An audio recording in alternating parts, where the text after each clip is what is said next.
Itong Is-Cambrez technique ay may apat na aralin. Hindi katulad ng marungko, mga 30 lessons siya ang marungko. At ang Cambrez technique ay hindi nagsisimula hindi natuturo ng alphabet.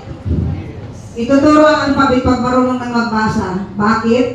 Ang alphabet kasi very confusing sa mga bata. Just imagine 26 letters and then bawat letter ay may tatlong sounds. Halimbawa A, apple, always, and then angel.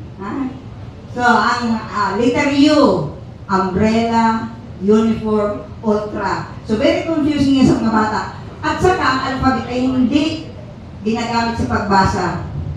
Saan kayo nakakita ng taong nagbabasa ng regalo, R-E-G-A-L-O? Wala.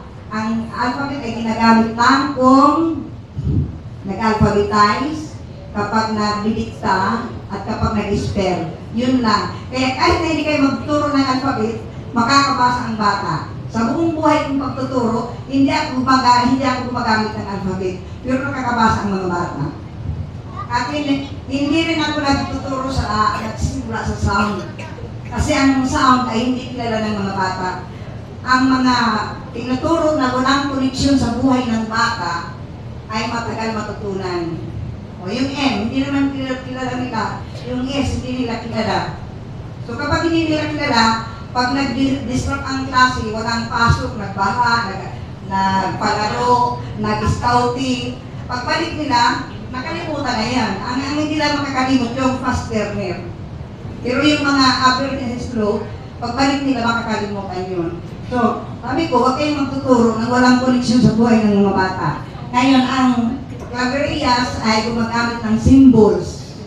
Symbols. Halimbawa, sa mga driver, nakita lang ang no parking, alam na nila.